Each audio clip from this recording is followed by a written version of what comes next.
somewhere unseen. It got a little longer, so it seems. Alrighty. G'day guys and welcome back to another episode of the Bradley J. Driver Experience, the future #1 podcast in the world.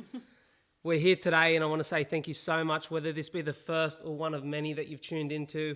It's you guys that keeps this show alive and thriving, and you can continue to show your support by hitting the all-important follow or subscribe button, leaving a 5-star rating and raving review on Apple Podcasts, and just sharing this with one or a few friends. The goal of this show is to just inspire people to pursue purpose, overcome adversity in life, and the more people that are listening, well, the more chances we have to do that. And I hope we get to do that through today's episode. I'm here with an incredible woman. I'm really excited for this one. We got connected through my last guest, J-Mo. The story is huge. Most of you will know her from appearing on one of Australia's biggest TV series a few years back, and most recently again. She's been touring around the country and around the US, performing, a very talented musician, and just a talent at that. She is a mother of 2 children, a wife who sounds like an amazing husband too. And I'm really excited just to share all those stories and all the life wisdom that this wonderful woman has. Ladies and gentlemen, give a warm welcome from your car, your home, or wherever you are to the fantastic Prinnie Stevens. How are you? I am amazing. Good to hear. It's a pleasure to have you here. We're here in a beautiful property up in Sydney. Yeah. Filming this episode, and I've been excited for this one because it's a little bit diverse. It's a little bit different to some of my more recent guests. You're extremely talented and you've had the opportunity to showcase that across the country and across the world now as well.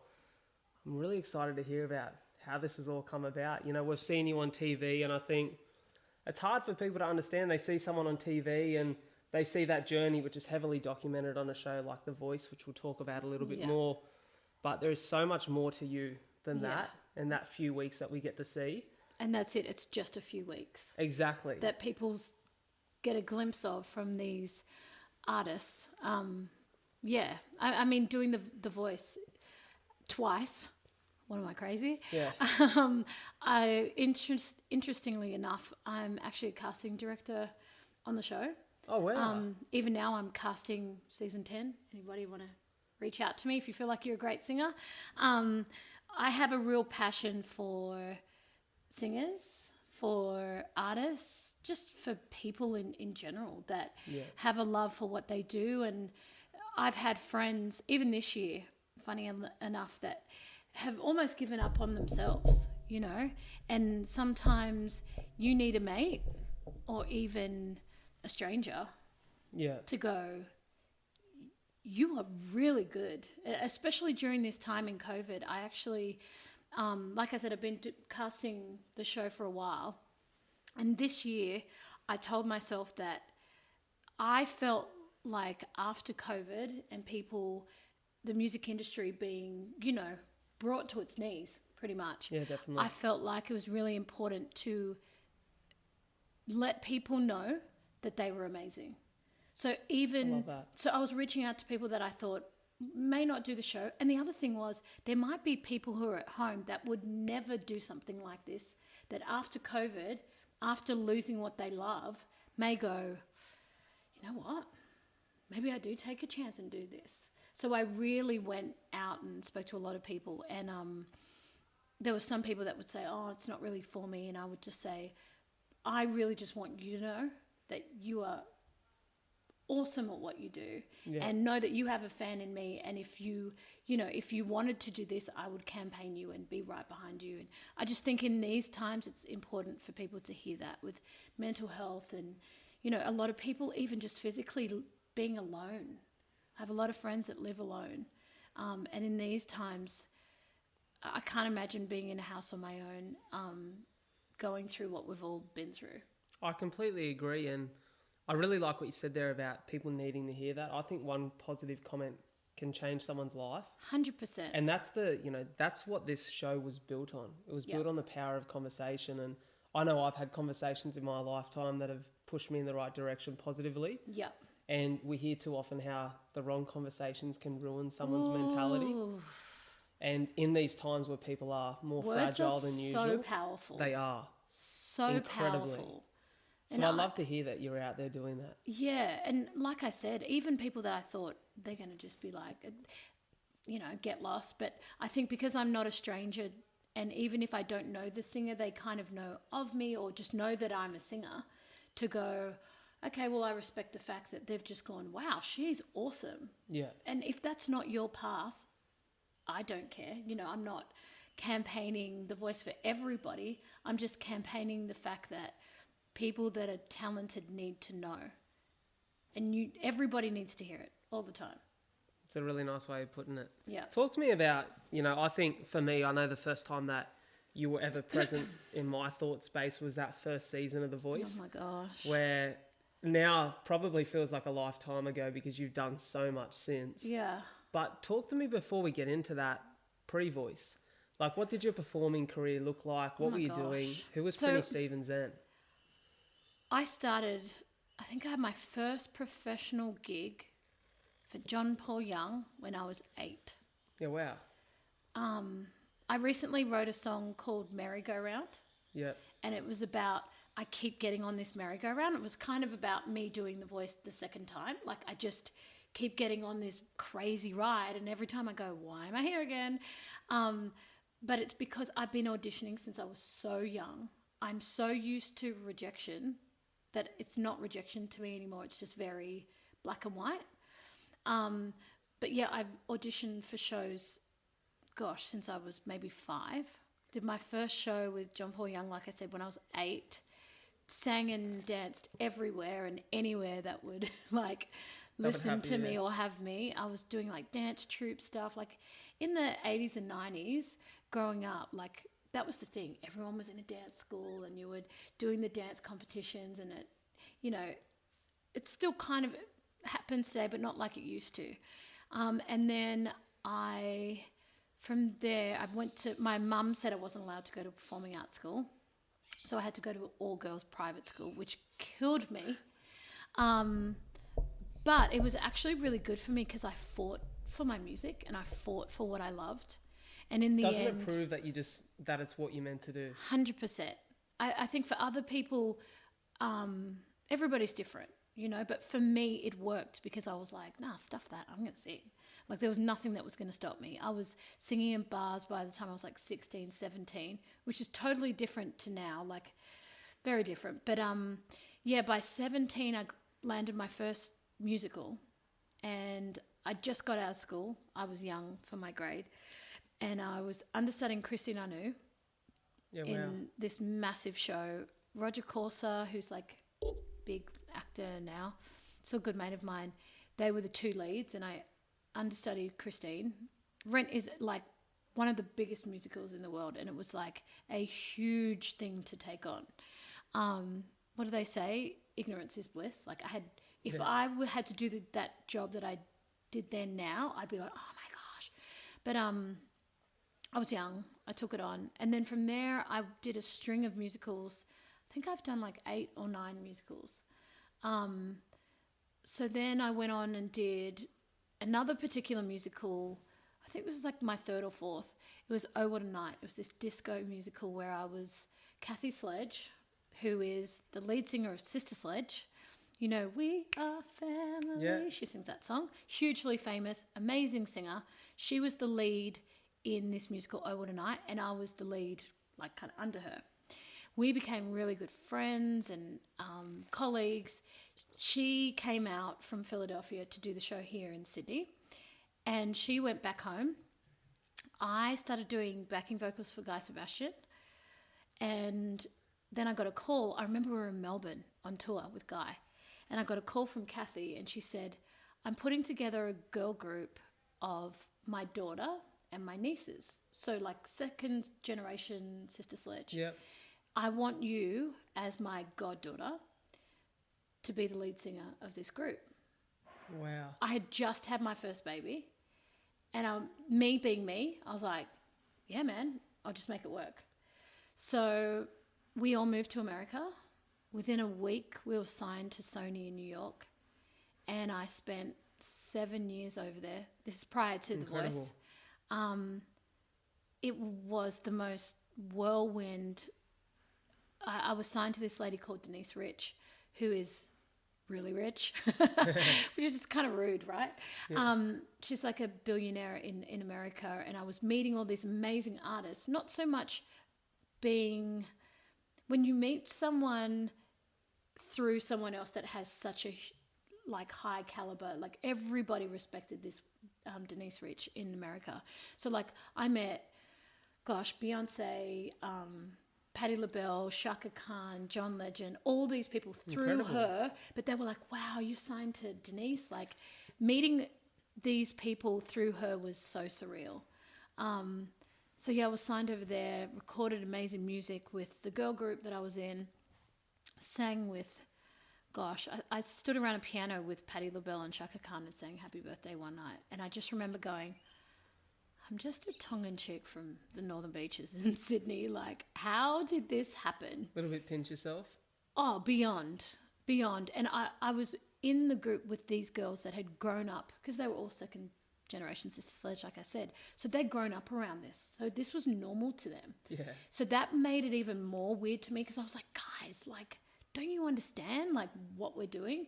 And to be fair, now they do say to me, because we're all still good mates, they all say to me, far out, I wish I'd soaked it in a little bit more like you had. But it's because I came from here, you know, like. Of course. But, yeah, so was signed in America. And then because I was in a girl group, I loved it. But again, just like my mum sending me to a non-musical school, me being in a girl group made me want to go solo even more. Yeah. So I came home, the financial crisis kind of hit over there, and everything kind of dissipated, I guess. And then I was like, I really have a passion. I really need to do this for myself. I need to do my own, you know, really start and do my own singing and my own stuff all on my own. So I came home, wrote some music, put out a single. Everyone was excited about the record label and everything. And then unexpectedly, Beyonce put her song and album out on the same day. And it was like all these hopes and everything that everyone was so excited about just kind of went like this. Okay. Which in hindsight, you know, at the time your heart breaks and you're like, oh my gosh, what if? But I know all these hurdles are they're just directing you where you're meant to be. I 100% agree with you. So then that happened, and then The Voice called.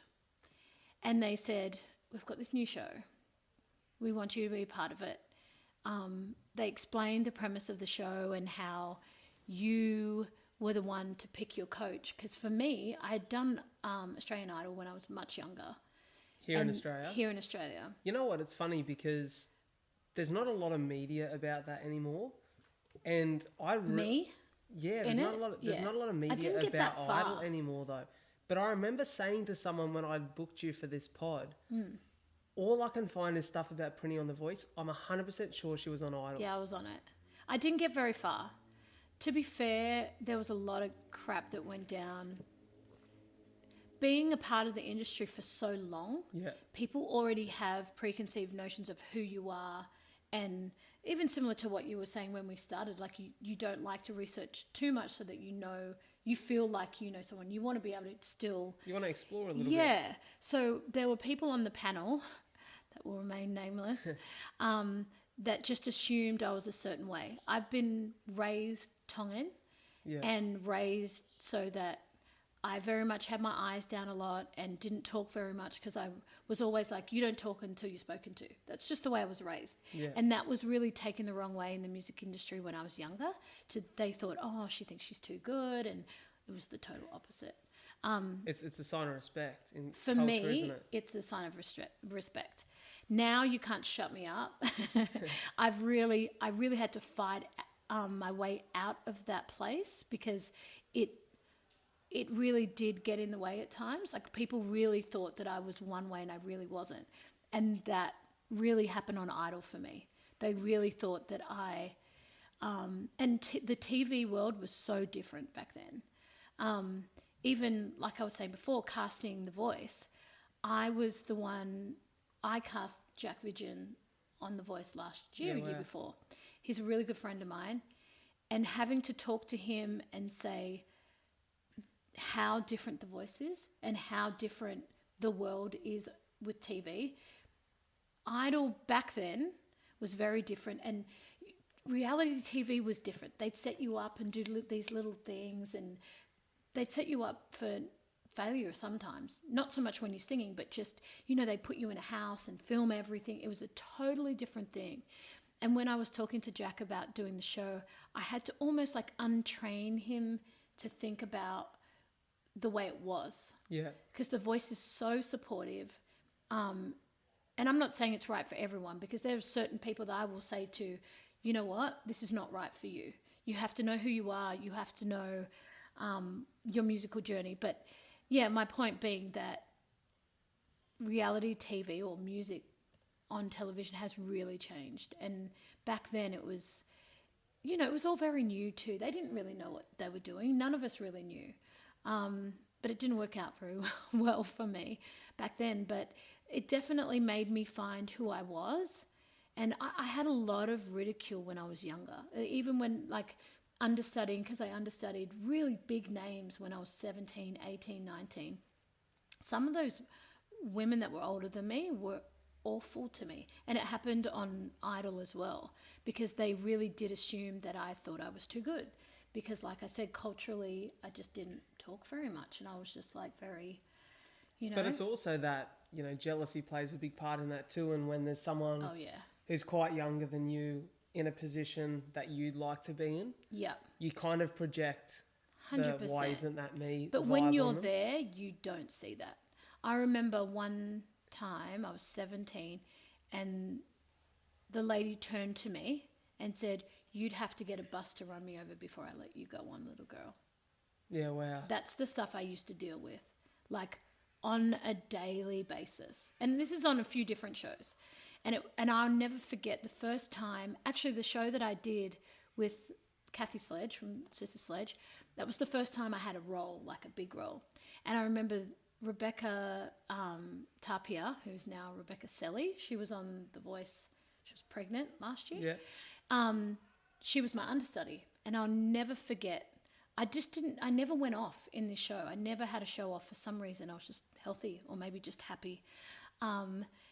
And I remember walking past her dressing room and going, "Babe, I'll go off on Tuesday. Tell your parents to come in," and just kept walking, because you're not really allowed to do that. But I thought, and I was nothing but nice to her. All my understudies I've ever had, I've always, because they're just doing a job. Yeah. And probably your past experiences build that level of character and respect. 100% that is what it is. You want to see that next generation and that next opportunity you want to see for that them person to thrive. And also I was like, she's rehearsed this whole show, and she's never going to get to go on and play it. And I'm not threatened by the fact that she might be better than me. There are times when I'm just a little bit older, a little bit more experienced. Sometimes the ones who are younger are better, but there is nothing wrong with that. And I think having kids, that probably is why I'm comfortable in that, because I want my kids to be better than me. I want them to sing better than me and look better than me, that's the point, right? To make them better. 100%. I've got so many questions on that first part. Which bit? I talk a lot, sorry. It's great. I love it. It's a great quality to have as a guest on the show. I do a lot as well. Yeah, you do. You were so diverse. And there's so many things I learned there in your story, which is part of me. That's part of the way I like to run this show. I love to learn things along the way. Yeah. Because I can imagine if you're sitting at home now and listening to this, or you're watching it on YouTube, there's a level of curiosity as you hear these things that I have too. Yeah. The first is, you said very early on, learning to handle rejection. And I'm a big believer in, there's no such thing as losing or failing. It's just learning. 100%. And I think it builds character and resilience. How many lessons did you learn as a young person now when you're sort of experience wisdom in the industry, you make a decision or you make a call, or you're able to brush off one of those losses and you think back and think, that's a lesson that I learned back in those earlier years? Yeah, it's funny because people always say to me, why did you do The Voice? Or how did you come about, doing it? And I guess for me, auditioning for a show is just a daily thing. I do auditions every week and a lot of times, you don't really care what the outcome is, but a lot of times you really do. Of course. And I think that's what I mean by the rejection. And there are shows that you really get, you know, stuck on, and that's the other thing, you like learn the character and you learn the beauty of it, or that you really get into these characters. And I remember just recently, actually, I went for Hair. Actually, did I actually go in? I don't even remember. But in Hair, there is the famous role that Marsha Hines played. And she's like the big diva, and she sings, and she's like the one who sings Aquarius, like the big number. And I remember my agent called, and he was like, and Paulini had landed the role, and Hugh Sheridan, they had been announced. And I was like, okay, cool. So I didn't get it. Cool. And me and Paulini are mates, and we always kind of go for the same similar roles. Yep. So my agent calls me, and he goes, am I allowed to swear? Yeah, of course you can. Great. Because it was only a matter of time anyway. So he calls me, and he goes, Hair want to see you. I remember I was at a sound check. I'll never forget it. Yeah, Hair have called, and they want to see you. I was like, tell them to get fucked, because they've already cast the role I want. I don't want anything else but that. And I went to hang up, and he goes, no. You want to hear this? I was like, okay. He said, there's the role Sheila. I'm like, what? The white girl? He was like, yeah, the lead. And I was like, shut up. They want to see me for that? And he was like, yeah, they keep seeing all these different people, and it's just not working. And because I was already in the mix of people that they were seeing for the roles, just all of them, he said, they just keep coming back to you. And I was like, far out. Okay, cool. So I went in, and I remember they said to me, I was at a gig, I was at sound check, and I was about to go on stage. I had my daughter, I remember, up in the dressing room with my aunt, because she was like 2 months old. She was like, I was still breastfeeding. Sometimes I think, how do I do life? Anyway, and I remember going, he says to me, they need to see you 9 a.m. tomorrow. Yeah, wow. I'm looking at the stage going, okay, I have like a whole set to do. I have the baby upstairs. I'm going to go and do this show. Then I'll finish. Then I'll go home. She'll be waking up every 2 hours to be fed. And I just remember in my mind going, it is so easy to say no right now. It is so easy to say no. Well, there's an excuse, right? There's 17 excuses, not just one. And I was like, cool, I'll see them tomorrow. When I tell you, I went in that room, I did not know the song, because I had obviously rehearsed all the other songs that Paulini was singing, because she already got the role. Because in my mind, I was going for the brown role, and that's all I was doing. And so I had to sing the big number, Easy to Be Hard, played by the lead role, and I did not know the song at all. But I went in and I smashed it. God knows what I sang. They were just all kind of like laughing. It was kind of, and they said to me at the end of the day, we know you can sing. Yeah. You're not here for us to see if you can sing. And I was like, good, because that was awful. And then I ended up reading the script, and the script was all about, Hair is all about oppression and, all about the hippie movement and fighting against the war and fighting against taking these young men unwillingly or willingly to war. And I had to do this big chant, and I had to have the fire in me that whole generation had, of just ripping those young boys and taking them off to war. Long story short, I got the role, and I was the first woman of colour ever to play that role. And Hair it's a big show, like it's a iconic show. Yeah. And I'll never forget, like, just thinking to myself, don't ever put yourself in a box. Like, I love that. Massive if you lesson there. If I only put myself over there and just went, nah, that's all I'm doing. It was such a huge learning curve for me. And even for me to re-educate myself and go, no, why can't you go for that role? Why? And I'm so grateful for all of the barriers and stereotypes and all those things that are starting to come down now. And because at the end of the day, they needed someone who could stand against Hugh Sheridan. He is one of the most, I don't know if powerful is the word, but he's so electric on stage, and they needed this. The role is supposed to be played by someone even more powerful, and she has to be, she's a protester, and she's full on, but they just couldn't find anyone that could match his energy. White, brown, yellow, didn't matter what color. Yeah. And when they found me, and it's kind of funny because we're still best mates, because it was about an energy thing, and it was about a personality thing, not about color. That was the best thing about it. That's incredible. And there's one thing I love that you said there, and you said about putting yourself in a box. And I had this conversation this morning with my mum, actually. Yeah. We're talking about how I think a lot of the insecurity of putting yourself out there in life comes from ego. Oh, yeah. And that fear of your ego being bruised if something doesn't work out. Oh, yeah. How much of a lesson, you said it there that it was a great lesson for you, but how much does that pivot the way that you then push yourself into opportunities that feel maybe out of reach, or maybe even feel like it's not the right move for you at the time, but you'll grow from it and there'll be that test, that challenge to overcome? I think because I've done so much auditioning in my life, I think that's why I'm always pushing boundaries. I'm always doing, like, I've already planned 2021, already done it. Like, not in my mind, not on paper, but like booked it and done it, because I'm a true believer that you have to keep pushing. Like, I'm writing, producing a whole new show for myself next year, which is so scary.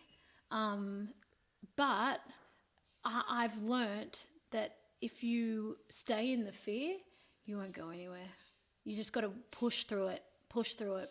And I think me being an advocate for the voice, which isn't just the voice, it's challenging your own fears and going, no, you can do this. And me always challenging artists on the phone. Yep. Because I'm always being a champion for everybody else. I remember I got a call about, I guess I can say it, not Celebrity Apprentice. I'm a Celebrity, Get Me Out of Here. Yeah. And it's the same company as The Voice. And the guy calls me and goes, would you have a conversation about it? I said, the funny thing is, I spend every day on the phone talking to artists, telling them to push themselves, that I have to. Like, I can't say no. Do I hate spiders? Do I hate all those things? Do I hate the idea of even the show? Yes. But everything in me tells me, just do it. And I always say to anyone that I talk to about the show, you can always say no at any point. But if you don't actually get the full scope of what it is you're getting into, and if you don't make an educated decision on what it is and if it's right for you, then you'll never know. There's something in putting yourself out there, isn't it? Oh my gosh. I've learned a massive lessons in that this year. Like, a lot of risks I've taken, a lot of the decisions I've made that were a little bit scary in the moment have resulted in extreme growth and resulted in the best year of my life, in a year that has been probably the opposite for most people. I felt like there's been so many amazing moments because of that. And I also think when I say, like, you can say no at any point. Even if you just entertain an idea and go, okay, I want to do this, rather than just go, oh, I don't know, even just entertaining and go, okay, I'll go on the web and see how much this is, or whatever it is. Like, let's just say, I don't know, I want to buy a house. Even going in and entertaining the idea and going in and researching and doing all sorts of things and asking questions, most of the time, whatever it is that you're so scared of, once you actually put a microscope over it and look at it and research it, you go, oh, it's not that scary anymore. Yeah. And the closer you get to it, the less the fears become the no. And if the no is just a no because it's not right, totally. that's fine. But if the no is a no because of fear, nah. I agree. Let's talk about The Voice and let's talk about that first season. Oh my gosh, yeah. What year was that now? So we're talking 2012. 10 years ago. 9 years 8 ago. years ago. Eight. What are we, Well, 2020? we're nearly 9, yeah. How good's the math on me? 8 years ago. Does that feel like a lifetime ago since that first voice? Yeah, it does. And obviously, hearing this here, in the first 20 minutes of this episode, we've heard you had an incredible career pre-voice. Yeah. And probably even more significant in shaping you and the growth of you as an artist. But then going on that show and being quite publicly, because I think, the musical industry and the theatre industry isn't probably as public as, say, something like being on national TV and being in every average family's living room. Yeah. How does that change? How does that challenge play out? How does that change the way that you are as a person and the way that you tackle life? How does it change the trajectory of your whole career? There's a few parts to that.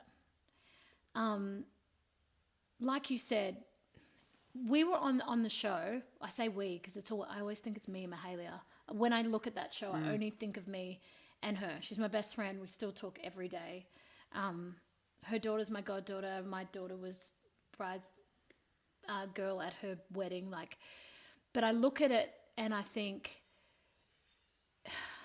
it was such a lifetime ago, but I was really, like you said, projected out there into the world. And that's when people actually watch TV.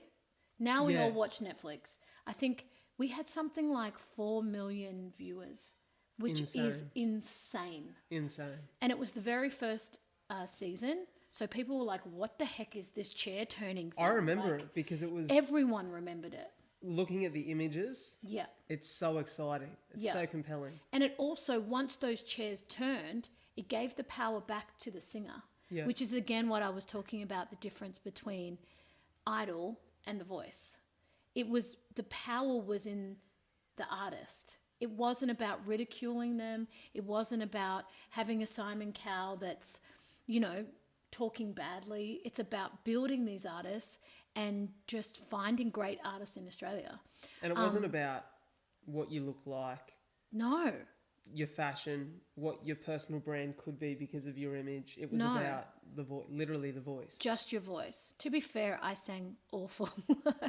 I wasn't awful. I was so nervous. It's so hard not to be nervous, especially when you're already somewhat established. You're just like, if I'm bad or if they don't turn, this is going to be so bad for me. It's so hard to control those nerves when you're doing it. I listen back and I'm not even 60% of the singer that I am in those moments. Of course. Mentally I'm just going, oh my gosh. Some people can hide it better, but I cannot. But yeah, we got thrown into the media. I got a lot of backlash. I was told that I was sleeping with Joel Madden and that I was having an affair with him, and which was crazy because him and I were like best mates. We're still good mates, and he's such an awesome guy. And I was like, nobody really knows that I only went with him because I just wanted to get one step closer to Nicole Richie. I'm obsessed with Nicole Richie. No, but he was just a genuinely nice guy. And even there were people on the crew that said that they saw me kissing him, and I never, if anyone knows me, I don't. But that just feeds into the bullshit of reality TV, right? And it feeds into the media. And I think... But it's the media separate from the show. Of course. Yeah. Of course. Yeah. How does that... One thing that really intrigues me about that is you're in a position where you've put yourself out there, which takes bravery to begin with. Yeah. You're trying to further establish your career. Yeah. You want it to be about your talent and music. your voice. And you're building a personal brand as a musician that you can project who you are through the music that you perform on the show and then to go on from that and continue. How do you handle that adversity where all of a sudden the limelight's been taken off, I should say, who you are as a performer, and it's attacking your personal life and your personal decisions? It's funny because... In a false way. It's going to sound really weird, and I've working on The Voice a fair few times. There's so many girls that I've seen and that I've actually like hugged and held, and they're like, it's just so hard being pretty. And I'm like, gosh, that sounds really bad. And I'm like, that's not true. But it's much easier if you're like a weird looking, eccentric. It becomes about just your voice. I know that sounds so strange, No, but like I get what because you mean. being with Joel, like the whole Joel thing was because, they're two, like they probably get together. Well, if I didn't look the way I looked, they wouldn't have just assumed that we were sleeping together. Yeah. Because they'd be like, oh, he won't sleep with her. Oh, but he'll sleep with her. So Yeah. does that mean that I'm just going to naturally reciprocate because he's Joel Madden? No, I had so much respect for him. I was also married at the time, and I would never, like, it's just something that's assumed. And also, it's just the media, It's one of those things. But I remember I got smashed in so many blogs, and it was all about, there were some things that were awful, racist, just saying that I was only there because of my looks and only there. And especially when I did the battle with Mahalia, it was really, really bad. It got to a point where we kind of just laughed at them. Like, Yeah, of course. that sounds bad, but if I didn't laugh, I would have cried. And also my brother, my younger brother, I said to him, you check out everything on social media. I'm not going to look. Anything you think I need to see, you send it to me. Yeah. Doesn't mean that I totally didn't look. Sometimes. But that was my thing. I said to my brother, you do it. Send me what I need to see. Don't send me anything I don't. And I think that's a really healthy way to be. It's hard in this modern age, isn't it? Even harder than it would have been back then because you kind of can't escape it. I've had a fair few things happen lately. I've been really outspoken about a few things in social media. Actually, I've been outspoken about a lot of things. I am just outspoken about... Feel free to share. The first thing I came out and spoke about was Chris Lilly and Jonah from Tonga. Yeah. So I felt like... So the show that he has is about a young Tongan boy, and it's set in juvenile jail. Yeah. And I was like... And it's funny because I've seen him at a lot of events, and I wish I could just sit with him. And I think I actually will make the effort to reach out to him and just sit with him, and just explain that there is no representation on TV of any young Islander boy or girl.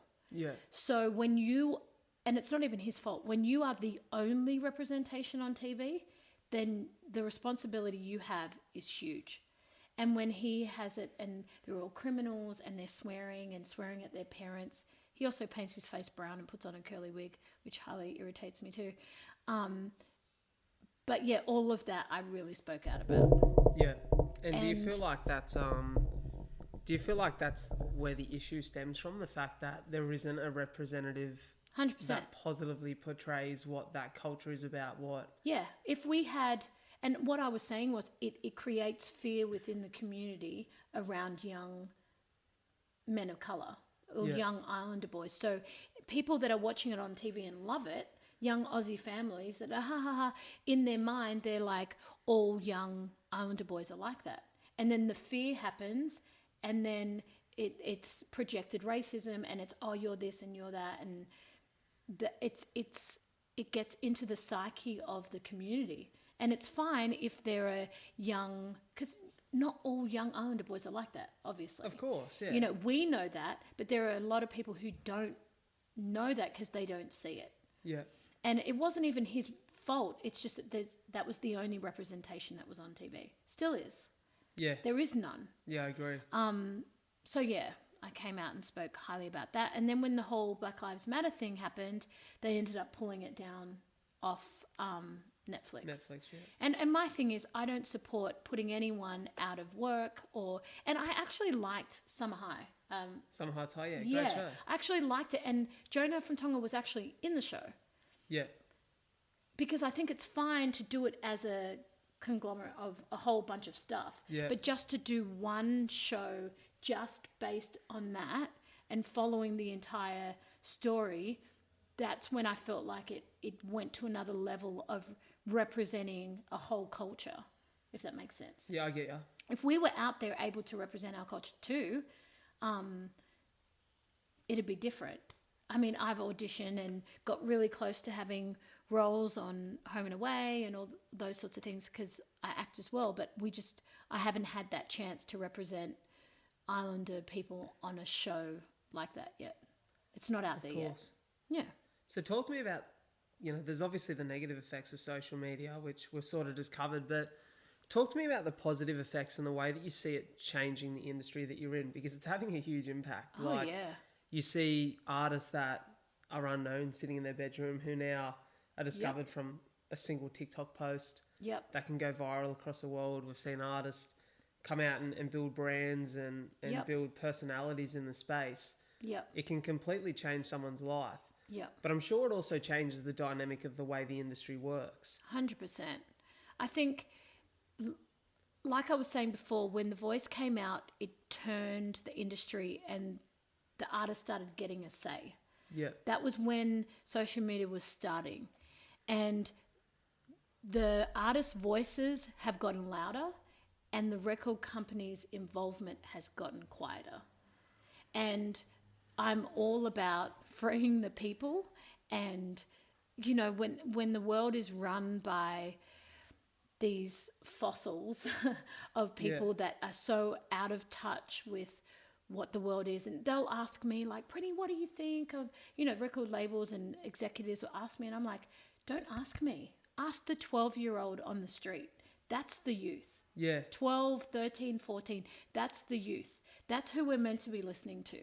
And the thing is that social media has given them a voice. And any artist now can put out music. They can direct their music, make the music, produce the music, do the video on their phone.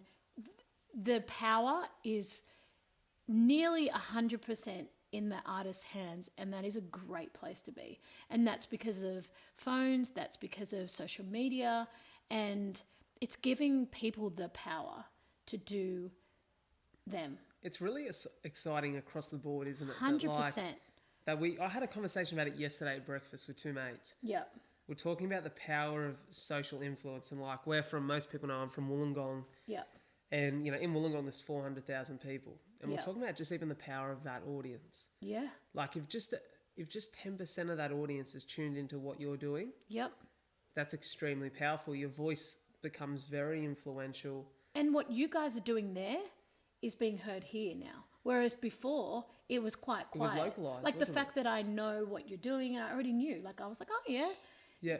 Even we can all coexist. And even my friends in America and everywhere, we're all, the world is becoming smaller. You can do music and, with being able to see the numbers and I can look at my Instagram and go, oh, I've got a really strange following in Singapore. I'm going to go do a show in Singapore when I can get on a plane. But these are the things that we all have access to now that is changing the world. And back when, you'd throw a advertisement in a newspaper and not really know who's looking at it. And now we have the power of Instagram and Facebook that we can say, we only want to show this to 20-year-olds in Newcastle. It's so specific. It's insane. It's insane, the outreach that we have and also how we can pinpoint it down to a specific demographic. It's insane. I think it's powerful because I think it can change and introduce a lot of happiness in society. 100%. Out of people having the ability to do what they actually love for a living. And having like-minded people. It's great. I'm at a point where this is at a real early stage. It's at a real growth phase. And we're episode 56 today, which feels incredible. And it is so exciting. And I'm super blessed that I've got a very loyal listener base that tune in every week and support the show. And it's incredible. But I've got huge goals to take this. We said it at the start, future #1 podcast in the world. I love that. This. I love this. This means so much to me. It's my absolute passion. It's what gives me purpose. And I want to take this to a whole nother level, but even telling people about where it's at now and telling people that I had a conversation with a lady that I knew from my previous work in real estate. I bumped into her just the other day when I was walking into the shops. And she goes, oh, what are you doing? Like, what's the plan to make money? Like, how do you make money? And I'm like, well, I actually make a living out of the show now. Isn't it funny how they don't get that? They don't understand that. And she was blown away. She goes, I can't believe that. That's amazing, Brad. Like, how does that work? Yeah. And it sort of hit me because I thought, like 20 years ago, even 10 years ago, people didn't have the opportunity to make money like they do now. Like my parents didn't exactly have the opportunity to pursue what they were super passionate about. They didn't have the option. I do. That's right. I do. So we live in such a blessed society where Gary Vee says it all the time, and I'm a big Gary Vee fan. If you love the Smurfs that much, totally, you can make a YouTube channel about the Smurfs and make money. And this is what I was saying about if that's the goal, all you have to do is entertain it and just start. Just one step of like, okay, who else is looking at the Smurfs? What is this? Do you know what I mean? Even if it is whatever it is, as long as you start it, I promise you, 1 step, 2 steps, you will get there and go, oh, I'm here. And actually it wasn't that bad, because if you love it, you'll find your way to where you need to be. Like if me being where I am now was totally just keeping my eye on what I wanted. And, you know, for me, my goal has always to live a balanced life. I didn't want too much of one and not the other. I wanted a family. I wanted the home life, but I never wanted to be that mum that went, I used to be a singer before you came along. That was I did not want to be that person. And I wanted my kids to learn from what I do. I wanted them to see the hours and hours and hours of rehearsing that I do in a week. And then I'm on TV for like 3 minutes. That's the whole point. It's the hard work that happens behind. Great life lessons. Yeah. And that 3 minutes actually doesn't really matter. You know, it's just a tiny part of what I do. Is your eldest musical? Yeah, she is.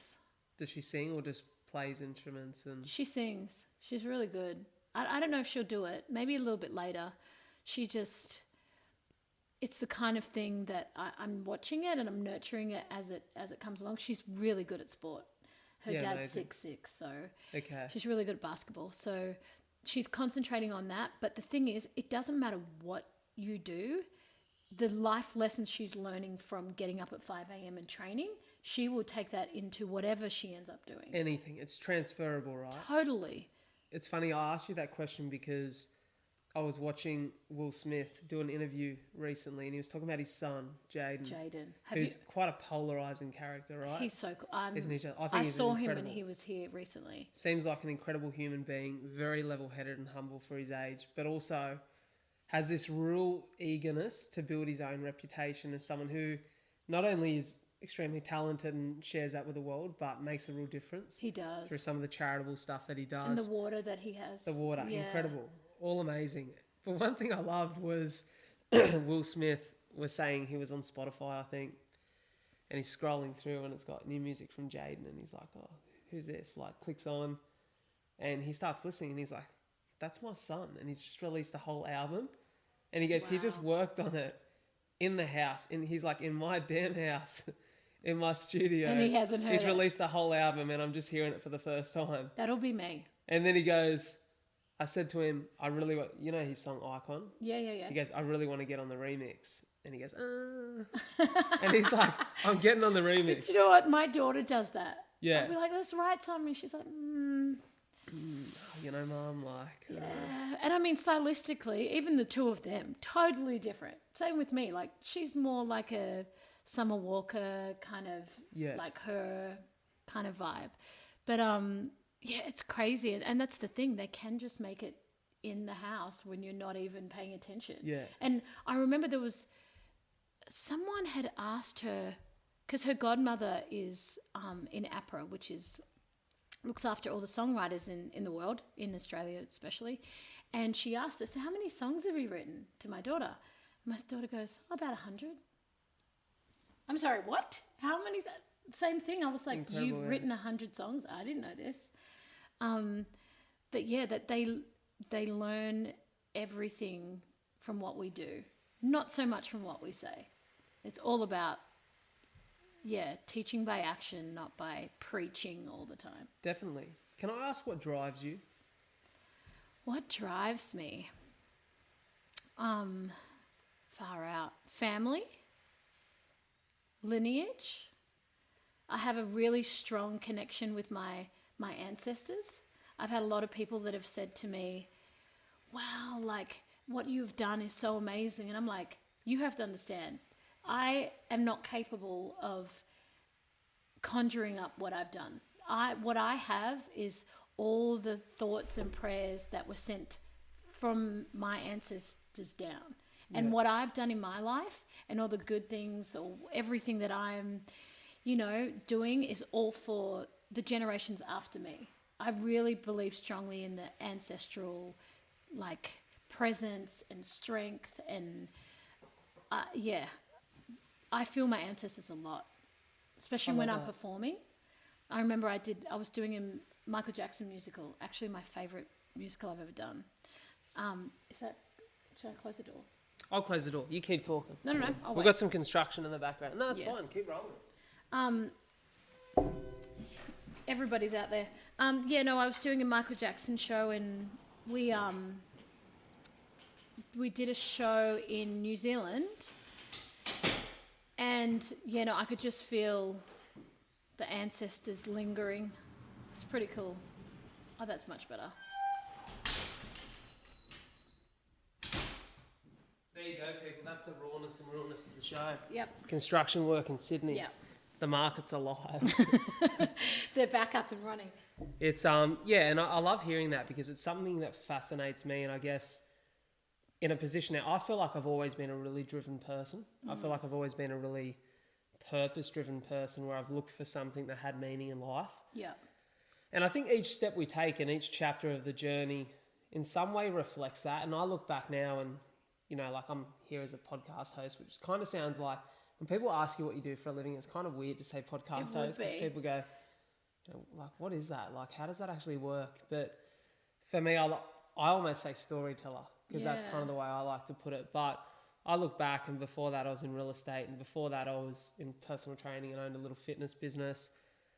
And before that I was at school, and I look back on each of those stages of my life and I feel like every role taught me something that I needed to know now. Oh, yeah. Like personal training at 16, 17 was the ability to connect with clients of ages, 14 through to 80, and to understand the importance of knowing what somebody needed and how you could help them with that, and understanding building relationships and connections. And then, real estate teaches you the importance of, those big life decisions and, what it's like to be a family that needs to think about their financial security and, helping people in that journey in their life. Exactly. But then it gets to a point now where all those lessons you learn along the way play a major role in the success that you have and the path you take. Yep. And I can tell that you've had a life rich in experience. And that's really exciting. You said there, you want to pass something on to the next generation. I'm one of those people that when I drive in the car, I talk to myself. I almost make out that I'm being interviewed, as weird as that sounds, because I like to just manifest my thoughts all the time. And there's so much happening in the next week and a half of my life. It's very exciting that I'm just manifesting that thought and why I'm doing what I'm doing and what it means. Yep. And I'm thinking about, so we've got a massive charity event in a week and a half that I've organised with Cystic Fibrosis Australia. So I'm running a marathon for CF alongside a good group of my mates and some really amazing support network that I have. And I'm thinking about the speech after the run. So I'm a little bit ahead of myself. I've got to get through 42 Ks. But the thing is, it's all about visualising. It is. I have a show coming up in March, and I'm already going through my mind about where it goes. And the thing is, when you want to take people on a journey and actually move people, it has to come from your heart. It and does. if you don't process it before, it'll only come from your head. 100%. Not from your heart. Oh, I love how you said that, because that probably puts into context what this conversation has been about for me over this last week. And I'm sitting there and I'm thinking, what do I say? And the beautiful thing about our journey is, for me, the story was a challenge of, and I hate to make this about me for a No, minute, it's fine. but in July I had bleeding lungs. I was in hospital, not feeling well. I've always been a really positive person. I've always been quite healthy for someone with CF. Yeah. The first thing that come to my mind in that moment, I was in a hospital bed with my old boy sat next to me, mum's on the phone and my sister, and I'm talking to them and I said, I want to run a marathon by the end of the year for CF Australia. Like, wouldn't that be a cool story if I went from this right now to that? And everyone was kind of like, amazing, you can do it, because my family's super supportive. Yeah. And I think when I first put it out there, You just everyone remind was me of behind something. me, but Yeah. everyone kind of thought, Is he fucking crazy? you've never run more than 5Ks before though, bud. But Like, but this is the difference. This is the difference with people. It's the vision that you had. it's vision. And yep. And I put up a post yesterday and, we just hit over 40 grand in fundraising, Yeah. which brought tears to my eyes when I seen So that email, good. because it's changing, Yeah. it's changing the landscape for CF. But the most important thing for me beside fundraising was the message. Yeah.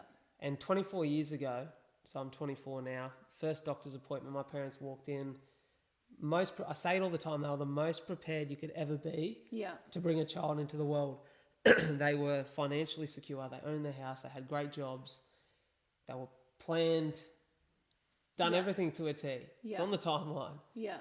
I'm born, 3 weeks, Guthrie's test, he's got CF. What's CF? We've never heard of it. They do a bit of research, and all the research is very doom and gloom. Yeah.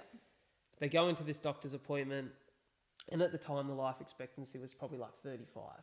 Right. It's improved a little bit by about 5 years since then, but they go into this doctor's appointment and this doctor said to my parents, your son would be better off with a terminal illness because that'd kill him, or he'd get over it. This will ruin his life.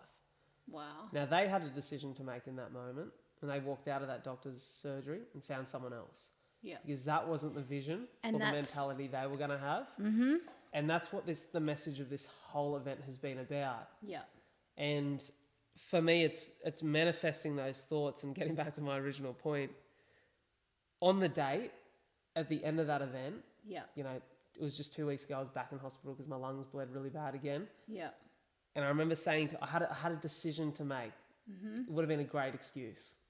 And that's If I- what I you was know- talking about before. You don't have one, you probably have 20 excuses. Yeah, it would have you been a can great take. excuse. I had a Yeah. calf injury, Yep. I had lung bleed, and I had gout in the space of 2 weeks. Wow. Everything that could have gone wrong went wrong. Yeah. But I look, and a few people just asked me, they said, oh, do you wish you just had the perfect prep going in? And I was like, but this is part of the story. A mate It's of mine part of said, the glory. It a wouldn't mate be of mine as said good. to me, he said, it wouldn't be a Brad Driver story if there wasn't another challenge along the way. 100%. Just own the narrative. And I remember that doctor walked into the room and I said to him, first words that come out of my mouth, he goes, hey mate, how are you? And I said, I'm good, but I've got a marathon to run in a month. What do we got to do to make sure I've got 2 feet on the start line? Yeah, wow. Because this is happening. And he was just like, okay, I Right. guess we'll start getting some meds into you.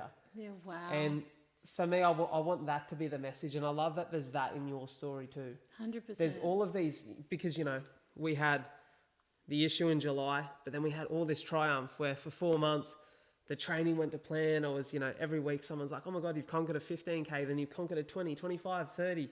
This is incredible. Oh my God, all of a sudden, all that triumph leads to a new challenge. Yeah.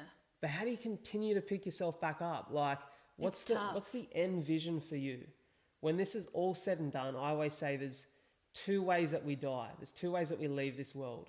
The first way, it's an accident, or it happens in your sleep and you don't know. Yep. The second way is a way I think that most people like to go, where there's, I guess, a little bit of knowledge and a little bit of closure that they can leave their family and they can say their goodbyes and do all those things. But there's Yeah. also that scary thought that if that's the way that you leave this world, you'll at one point in time just before the end, before that last breath, you'll have a moment where it's just you and you sit there and you think back on Totally. everything that you've done and the life that you've lived. Totally. And you'll either be really content or really disappointed. So true. What's the vision, and where do you see yourself in that future moment where you look Jeez. back really content on what you left I think as the, a legacy in the world? the beauty of music is that it lasts forever. I love that. I have friends, dear friends that I've lost, that I still get to press play and hear them sing. That's a really beautiful feeling, right? It's amazing. I need to put more music out ASAP, Rocky. But also preparing my girls for life even if I went tomorrow, I'd be happy with that and not carrying. I've been given a lot of crap in my lifetime that I haven't passed on to them, which I'm really proud of. That's a great trait to have as a parent. It's fucking hard. It's really hard. I didn't grow up with a dad. He just wasn't around. But the biggest gift I wanted to give both of my girls was a great dad. And they both have great dad. That was the biggest thing. And that and confidence probably isn't the right word, because I think confidence can be a really misleading. Yeah. Confidence can be empty sometimes too. It can, yeah. I agree.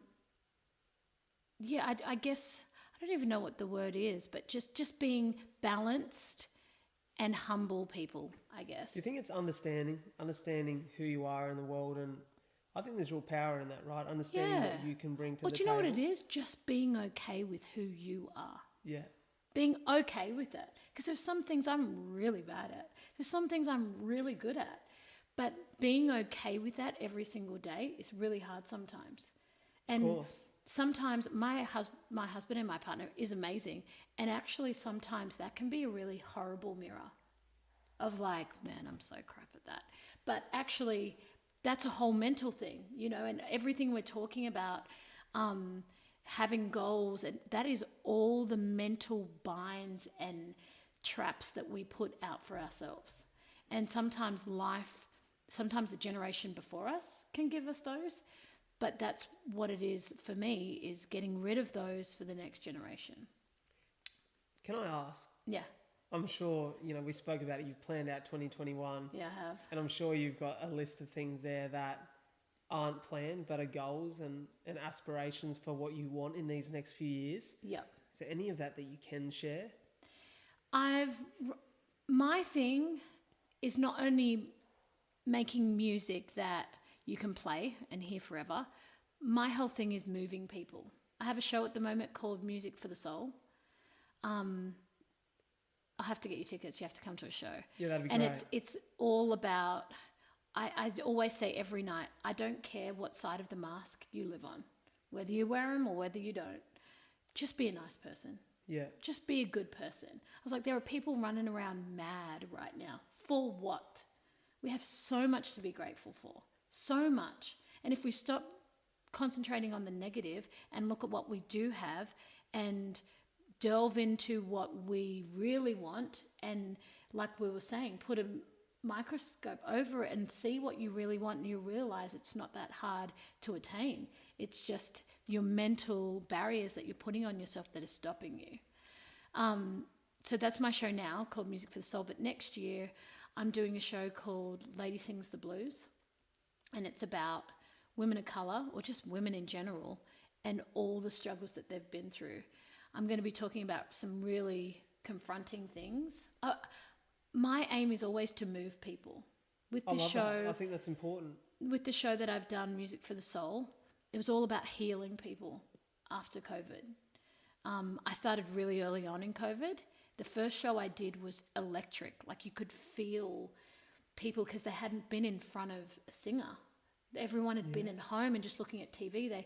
And it was weird. They were talking to me. They were asking me questions and like literally going, "Oh, so what do you think about this? And what do you think?" And our community was hurting. We are healing slowly and getting back to normal. But there's something about the world right now that is divided. Well, not something. We know what it is. There's a few things.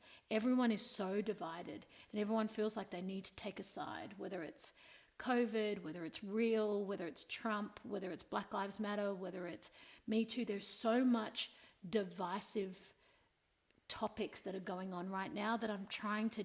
Music always unites people. I'm just like, I don't care what your political, stance is. Whatever it is, just don't be an asshole. Just be nice. I love what you said there, music unites people, because I think entertainment unites people as a whole. And totally. That's one thing I love. I love that you can, regardless of your differences, whether it be culturally, whether it be the mentality that you have, what you do for work, your social status. Yep.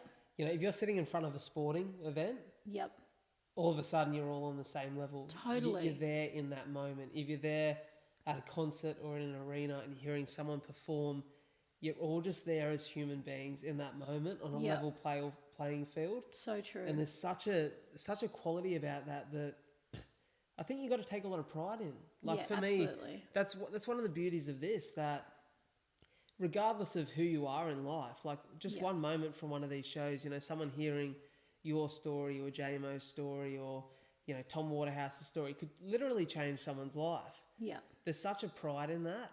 And I Yeah. can see that reflects in everything that you do because yeah. the messaging is always so powerful. Yeah. And I think that will be your legacy. Yeah. I think for me, sitting here and listening to this today and seeing what you've been able to achieve and what you have planned, I don't think people will ever look back and think Prinnie Stevens was this song or this performance or this show. They'll think Prinnie Stevens was the person who moved people through messages. And I think that's an incredible I'm very legacy much to a have. storyteller, just like you. And I think and that's what I was saying about you talking through your speech. I take pride in the fact that I don't speak from here. I speak from here every single time. Authenticity is important. Right? Authenticity is life goals. And that's why people get moved. And my band, I drive them crazy because I'm just like, no, we need to go here because I follow the audience.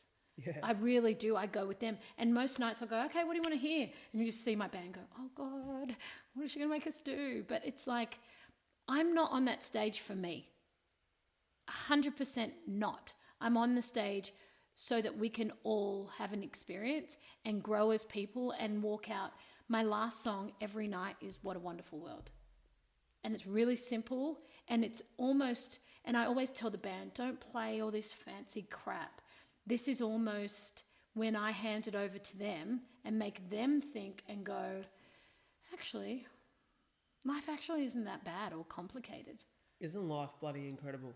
If you let it be, 100%. Yeah. But you got to get out of the way of yourself. You do, and it was this morning I had another experience. Every morning I either walk or run. I was saying that before when we were chatting. I either walk or run down the beach. Yeah. Without fail, every day at 6 a.m.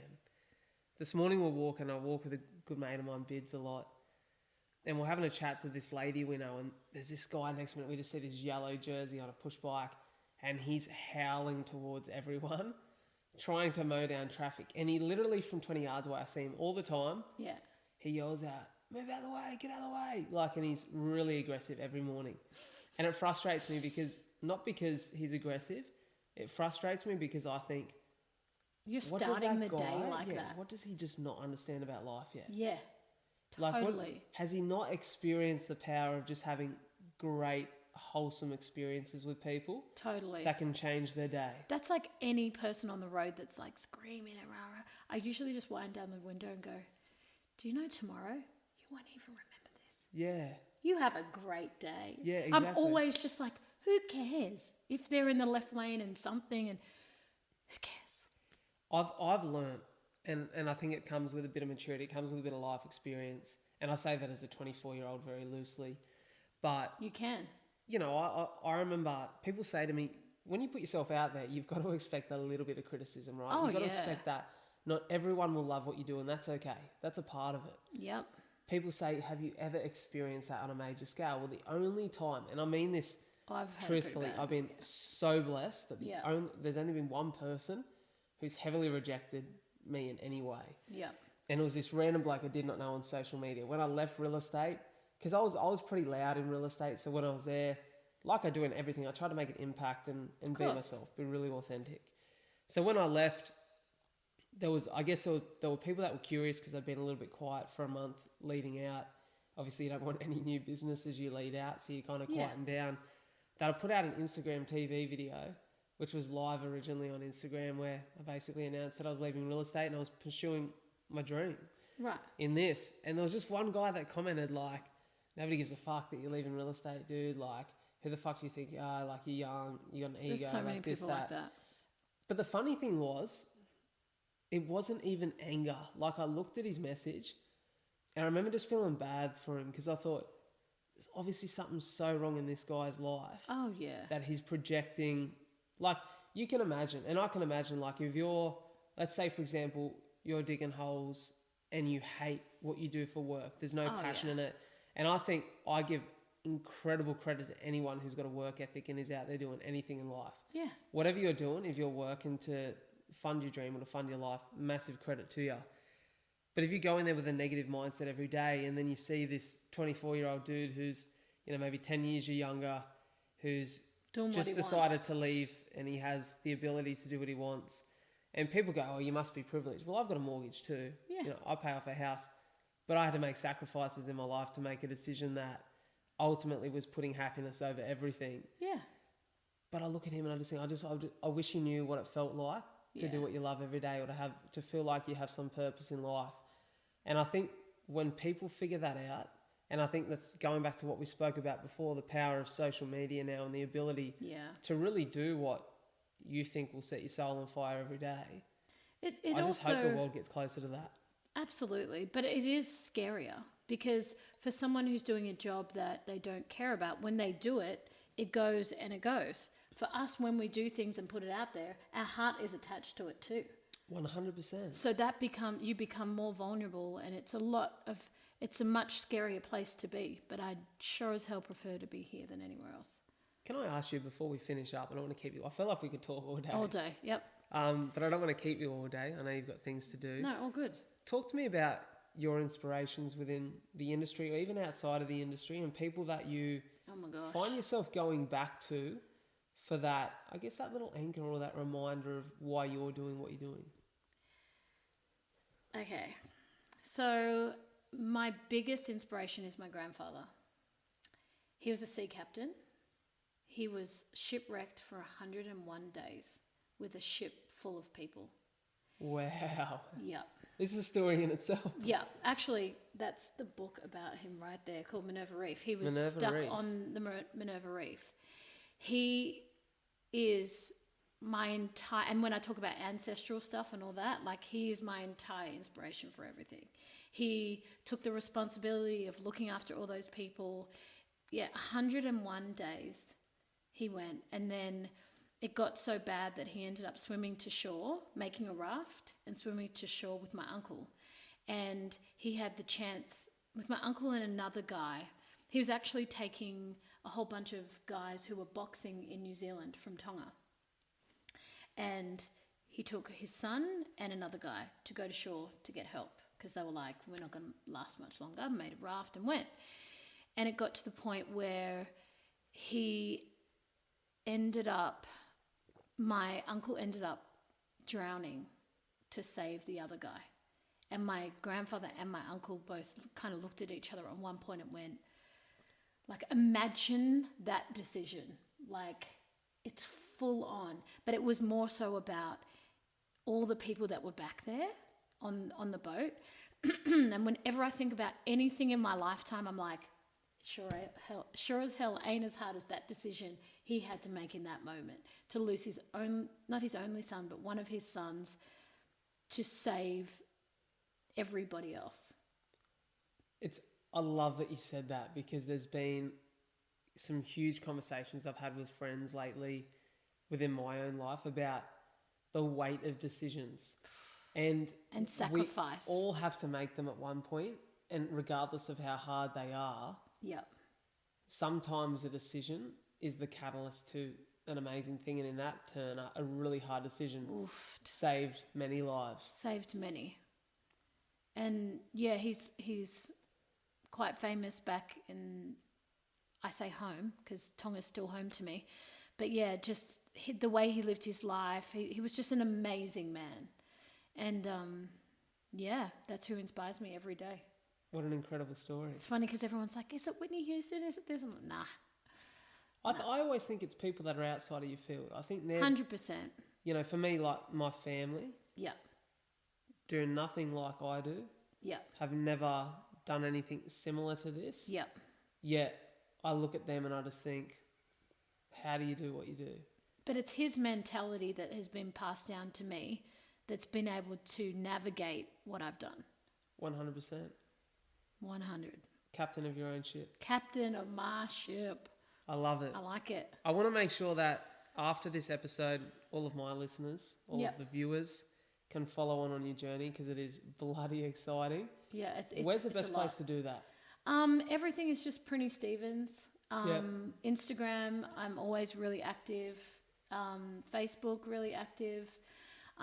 Yeah, Instagram mainly. You know what it's like. Everything kind of nowadays, everything just branches out from Instagram, and you can get everything on there. And I try to be. I need to be more vocal. I feel like I'm a big thinker, even though I sing.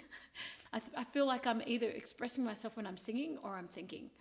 On that, have you ever thought about like getting someone to document a little bit of what goes into the week I would of love your to. life? I've never thought about it, but I'd love to do it. Because I think that would be really intriguing. That's something I'd be interested to watch, and it's kind of what we're trying to do. Like with Trav coming on board the show now, Yep. our goal is to, you know, as someone who's very early stages, document what it's like to try and build a personal brand and try to build a podcast that Yep. touches people's personal journeys. And And I think that'd be really interesting to see what goes into your year. Yeah. And for me, I mean, I haven't really even touched on being a wife and being a mum, and also all the charity work that I do. Of course. I work with a lot of kids. I'm always involved in, and there's so much that goes into it, but it's because it's all from my heart, you know, and the shows are just shows. I do try to move people in that, but it's about making a difference across the board, not just when I'm standing up singing, you know. Of course. Yeah. Oh, I feel like we could do this all day, but I'm Thank going to you. leave it there. Like she said, Prinnie Stevens on everything. Make sure you go and follow. I think the journey is incredible. There's so much outside of just, like we said, music and performing. And I'm just really excited to see, especially now that I know you, to see the journey and to be able to watch it, having the knowledge that I have now. You and have to come to my understanding. show. Please, 18th let me of know. December, you're coming at Foundry. Let me know. Yeah, bring a friend, Let me know. some friends. Funnily enough, the 18th is the only date that weekend that I'm free. So let's make it happen. It's happening. Foundry's in Putting it- Alexandria, isn't it? It's Ultimo. Ultimo. Yeah. Amazing. Same. Ladies and gentlemen, thank you so much for always tuning in, viewing, being a part of the experience. This is Prinnie Stevens, and you just listened to episode 56. Take care.